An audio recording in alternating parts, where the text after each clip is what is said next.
Pireezidaantiin mootummaa naannoo Oromiyaa Obbo Shimallis Abdiisaa dabalatee qondaaltonni olaanoon naannoo Oromiyaa fi qaamoleen nageenyaa hawaasa godina Wallagga Bahaa fi magaalaa Naqamtee waliin mari'atan. Barreeffamni ka'umsa mariif ta'u dhimmoota misoomaa, nageenyaa fi hawaasummaa irratti xiyyeeffatee dhiyaate irratti mari'atameera. Hirmaattonni marichaas rakkoolee nageenyaa, buqqaatii bu'uuraalee misoomaa fi qaala'insa gabaa godinichaa keessatti mul'atan furuudhaaf araarri kaabatti taasifame. Naannichattis hojiirra akka oolu gaafatanii misooma sababa rakkoo nageenyaatiin adda citee ture akka itti fufuufis mootummaa gaafatan. Hawaasa rakkatee dafqee bulu kana akkamittiin nageenya finnaa waan jedhu sana akka mootummaa naannoo Oromiyaattis akka jeneraalotaattis yoo isa kanatti nu xiyyeeffattanii borimmoo waltumsinee kanaa ol nageenya kana fuunee deemuudhaafi ammallee tokko waltumsuun keenya itti fufuu lammatammoo nageenya irratti adaraa kan jedhuun kaasaa. Misoomni nuti hawwinu kun misoomni nuti dheebonnu kun akkamiin lafa qabata. Mootummaan akka mootummaatti abshaala ta'uu qaba. Xiiqiin qofti laga nama hin ceesisu. Nuti akka jaarsaatti, akka abbootii gadaatti, akka abbootii amantaatti taa'aan jiru. Waan dandeenyuun olitti deemaa jirra. Tuttuqaa jirra. Karaa nuu banaa, mootummaan immoo karaa nuu banaa. Dhimmoota piroojeektiiwwan gurguddoo magaalaa Naqamtee keessatti mootummaan jalqabee iddoo tokkotti hafe. Hawaasni illee mootummaa qeequ. Istaadiyeemii kana wal qabatee hirmaannaan uummataa, hirmaannaan mootummaa kallattii adda addaatiin itti ta'ee jira. Garuu hin xumuramne. Xumuramuutu irra jiraata. Misooma kan hojjetu nageenyadha.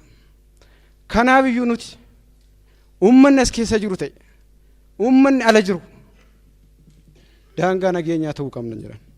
Sin warra aangoo irra jirtan gubbaa ta'ee asis magaalaa kana daangaa nageenyaa nu gochuudhaaf nu kakaasa.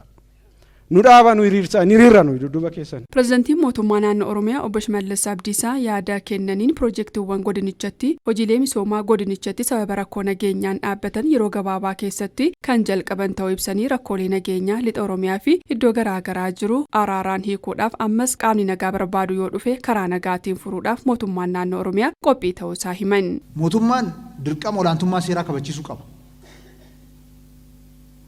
Isa cimsinee itti fufna.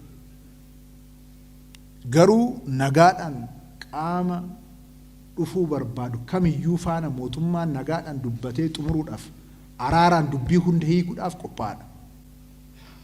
Kanaafuu har'aas lafa kanarraa Wallaggarraa ergaa tokko dabarsinaaf. Qaama hidhatee bosona jiru kamiyyuu koottaa qe'ee keessanitti nagaadhaan galaa isin hin jenna. Asarraa Wallaggarraa Naqamteerraa waamicha isiniif dhiyeessina jechuudha. Kana malees warreen nagaa barbaadanii qe'ee isaaniitti deebi'anii jiraachuu barbaadaniifis mootummaan haala mijeessaa jira. Bajeta kanaaf ta'us ramadeera jedhan Pireezidaanti Shimallis. Warri nagaadhaan galanii qe'ee isaaniitti deebi'anii nagaadhaan jiraachuu barbaadan immoo akkasila jedhe mootummaan naannoo Oromiyaa qophaadha. Kanaaf karaa nagaatti akka deebi'anii jireenya isaanii akka dhaabbatan immoo mootummaan waan barbaachisu hunda gochuudhaafis qophaadha. Qubachiisuudhaaf. Jireenya isaanii deebisee ijaaruudhaaf mootummaan bajeta adda addaa ramadee qophii adda addaa gochaa jira. Kanaaf ijoollee galchaa. Kan utuu hin beekinis beekes itti galee haa galu.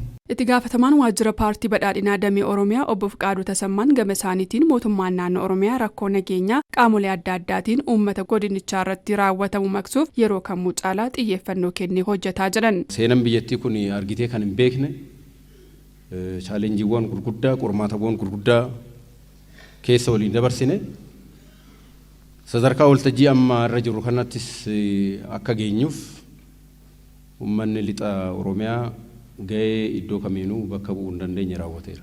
Qaama isaa dhabeera. Buqqa'eera akkuma jettan. Ammoo godina kana keessatti karaa qabsiisna, karaas qabsiisaa jira, karaa lamaan jechaadha. Gara tokko maqaa isaatiin kan daldallu rukuta, gama biraatti immoo finxaaleeyyiin kaleessa innumtu bishaan kennee maal godhee nama goosise deebisee rukuta jechuudha. Kana waan ta'eef namni galee ba'uudhaaf misooma isaa hojjechuudhaaf rakkoo guddaa keessa waan jiruuf kanaaf xiyyeeffannaa kennanii hojjechuun baay'ee barbaachisaadha. Gabaasni kan waajjira koominikeeshinii godina Wallagga Bahaati.